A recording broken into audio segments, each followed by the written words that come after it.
Bismillahirrahmanirrahim. Iyaka na'budu wa iyyaka nasta'in. Our third topic is congenital diaphragmatic hernia. ये diaphragm है, पैदाइशी तौर पे कोई ऐसी चीज़ आई है, डिफेक्ट आया है कि जो एब्डोमिनल कंटेंट है ना, वो यहाँ से प्रूट आउट करके ऊपर आपके लंग्स की तरफ जाना शुरू कर दें। इन सिंपलेस्ट वर्ड में बताना चाह रहा हूँ।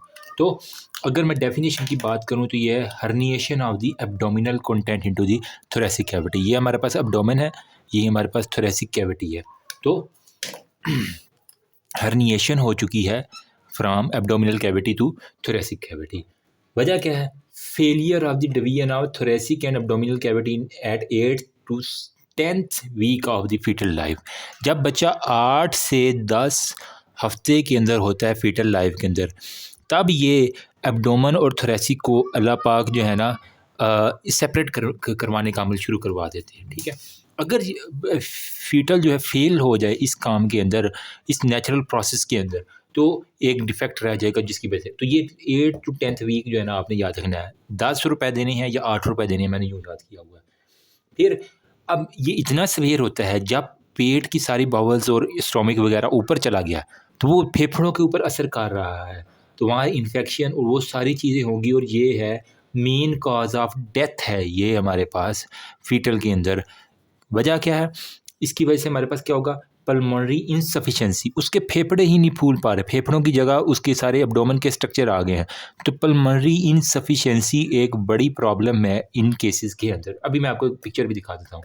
ठीक है, जब फेफड़े सही तरह फूलेंगे नहीं, अगर नॉर्मल ये था, यहाँ पे मैं उसका जो है ना वो हर्निएशन करवा दूँ, यहाँ पे सारे का सारा कंटेंट आ गया, तो फेफड़े जब फूलेंगे नहीं, वो ग्रो ही नहीं कर पाएंगे।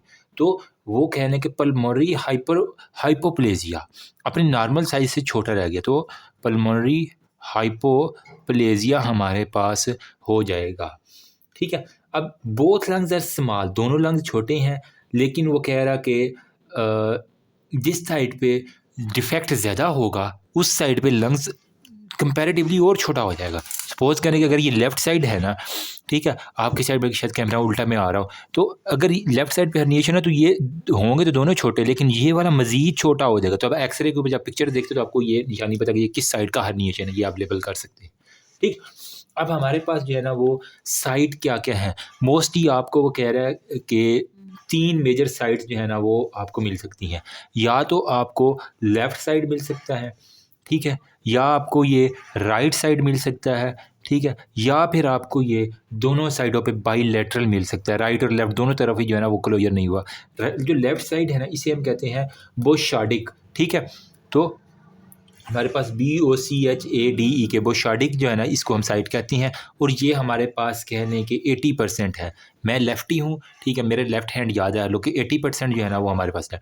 राइट वाला जो है ना हमारे पास यूँ कह लें कि 15% है, बाकी 5% पेशेंट के अंदर जो है ना आपको बाइलैटरल मिल जाता है। ये ईजी सीन है। ठीक है, अब टाइप्स हमारे पास कौन सी? ये तो थी साइट। तो इसी साइट की बुनियाद पे जो है ना हमने इसकी कुछ टाइप्स के बारे में डिस्कशन करना है। तो 2 टाइप्स हमारे पास है, मोरगैगनी और बोशार्डिक। ठीक है, तो अब यहाँ पे भी एक और आपका कौन है? मोरगैगनी। ओहो यार, कल असल में मैं लोगों को ओवरऑल साइन करके देता रहा हूँ। ये मार्कर मैं दोनों साथ से मेरे अब इनकी इंक ख़त्म हो रही है, मैं रीफ़िल करता हूँ अभी। अच्छा, सॉरी फॉर दैट, अगर थोड़ा सा ब्लर आ रहा है ना। तो मोरगैगनियन, ठीक है, और हमारे पास है बोशार्डिक। तो ये 2 टाइप्स होते हैं, बोशार्डिक। ठीक है, जो हमारे पास मोरगैगनियन होती है ना, इसके अंदर क्या होता है? एंटीरियर डायाफ्राम के अंदर अगर आपका डिफेक्ट हो, ठीक है, अगर तो आपके एंटीरियर डायाफ्राम के अंदर, सपोज करें ये आपका डायाफ्राम है, ये एंटीरियर पार्ट है, ये पोस्टीरियर, अगर तो हमारे पास एंटीरियर पार्ट के अंदर कोई सुराख रह गया, तो ये हमारे पास है मोरगैगनी। ठीक है, बोशार्डिक बैक, बी से बोशार्डिक है और बी से हमारे पास बैक है।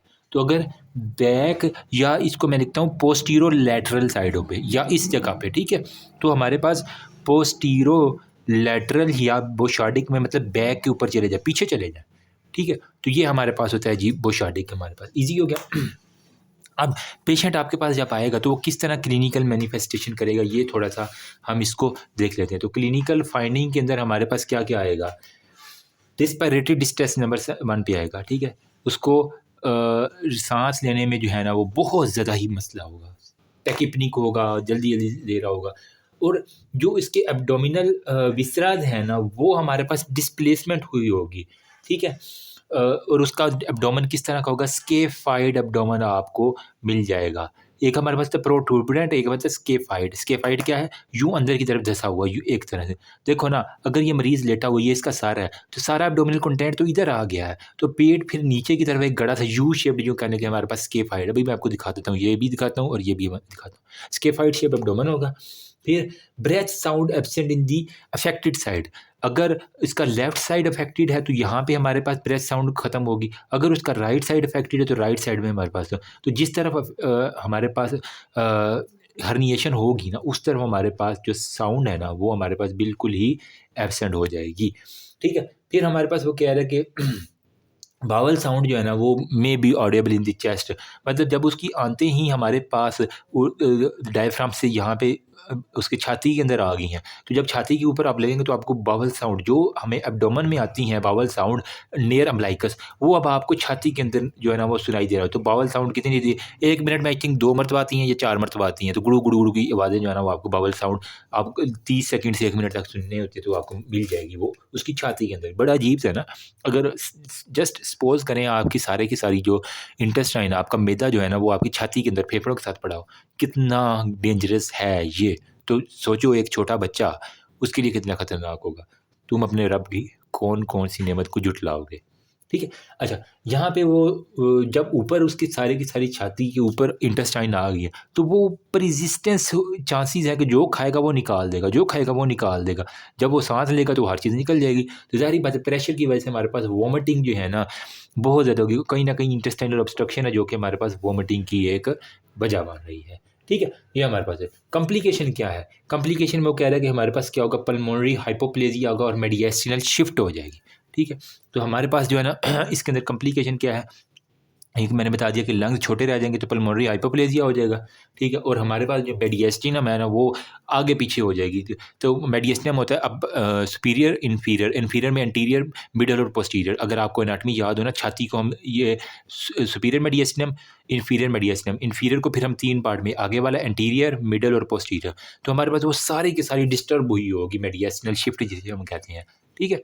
होपफुली मैंने अपनी बात समझा, मेडिएस्टिनल शिफ्ट इसको हम कहते हैं। ठीक है। साथ में जब वो आंते, अब देख लो सारे बैक्टीरिया आंतों के अंदर, वो अगर फेफड़ों के पास आएंगे तो हमारे पास इन्फेक्शन जो है ना, वो उसके चांसेस, पल्मोनरी इन्फेक्शन, बार बार उसको रिपीटेडली इन्फेक्शन होगा। ठीक है। और ऐसे बच्चे अमूमन जो पैदा होते हैं ना, वो प्री मेच्योर होते हैं। ठीक है। तो इसके अंदर एक आप लिख दो प्री मेच्योरिटी जो है ना, वो एक आप इसके अंदर डाल दो। ठीक है। साथ में CNS लीन डाल दो, जितनी भी आपको उससे एसोसिएटेड है, इंटेस्टाइनल मैनिफेस्टेशन डाल दो, ओम्फेलोसील डाल दो, जितनी भी वो इंटेस्टाइन के लिए हमारे पास होती हैं, वो आप इसके अंदर डाल देंगे। ठीक है। और ये मोस्टली कॉमन किस किस में बच्चों में होता है। अगर किसी बच्चे को हमने जेनेटिक्स जो है ना पीडियाट्रिक पढ़ी है, उसके अंदर मैंने आपको डाउन सिंड्रोम पढ़ाया है। ठीक है। तो हमारे पास ट्राइसोमी जो है ना, वो 21 के अंदर ज़्यादा कॉमन है।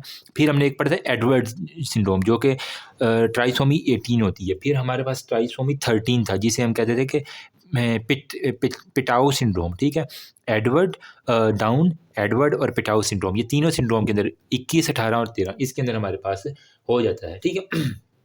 अब यहाँ पे जो है ना, वो डायग्नोसिस की बारे में हम बात करते हैं थोड़ी सी।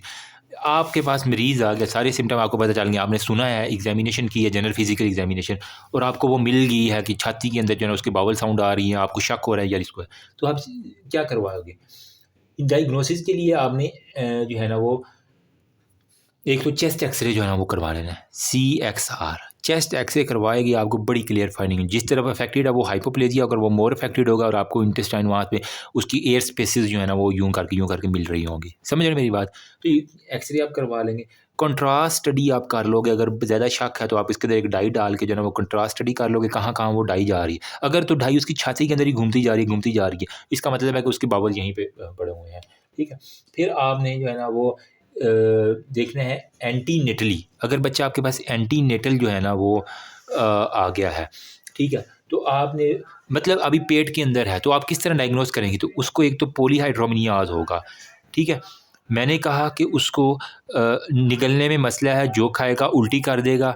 ठीक है। और उसकी जो है ना यहाँ पे इंटेस्टाइनल ऑब्स्ट्रक्शन है। ठीक है। इंटेस्टाइनल ऑब्स्ट्रक्शन है तो वो कुछ भी पी नहीं सकेगा, बस पेशाब करता जाएगा, जिसकी वजह से उसका एमनियोटिक फ्लूइड बढ़ता जाएगा, बच्चा सूखता जाएगा, उसका एमनियोटिक फ्लूइड बढ़ता जाएगा और वो पॉलीहाइड्रोमियाज का शिकार होगा बच्चा। ठीक है। फिर हमारे पास कह लें कि मेडिएस्टिनल, जब उसकी देखेंगी आप जो भी करवा लें अल्ट्रासाउंड वगैरह, तो मेडिएस्टिनल शिफ्ट आपको बड़ी प्रोमिनेंट नज़र आएगी। और इंट्रा एब्डोमिनल स्टोमक के अंदर जो बबल होता है ना, मैदे के अंदर अगर आप एक्सरे देखें ना, तो आपको एक बबल से यहाँ पे करके नज़र आता है। तो इंट्रा एब्डोमिनल जो बबल है वो आपको मिलेगा ही नहीं। जिस जगह पे उसका स्टोमक आना चाहिए वहाँ पे आप देखेंगे तो आपको इंट्रा एब्डोमिनल बबल जो है ना वो आपको एब्सेंट मिलेगा। ठीक है, तो ये हमारे पास होती है। तो मैनेजमेंट क्या करनी है ऐसे बच्चे की? आपके पास आ गया तो आप डॉक्टर साहब क्या करेंगे मैनेजमेंट?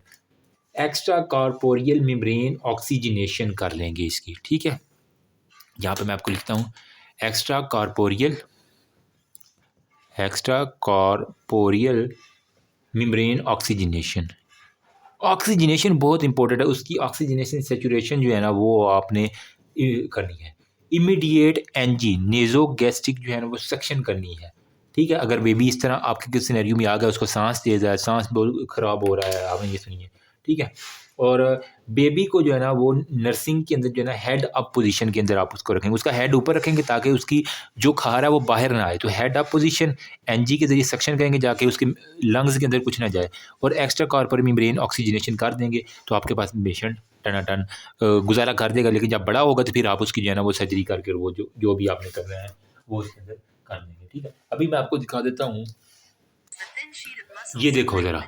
ठीक है, और तुम तो चुप करो यार, ये देख रहे हो इसका लीवर देखो कहाँ तक आ गया, उसके लंग्स के फेफड़ों वाले ये जगह मेडिएस्टिनल शिफ्ट नज़र आ रही है आपको। एक्चुअल में यहाँ पे होनी चाहिए ये इसकी सारी की सारी ये फेफड़े, लेकिन ये सारे फेफड़े इस साइड पे जो है ना मेडिएस्टिनल शिफ्ट की तरफ जा रहे हैं।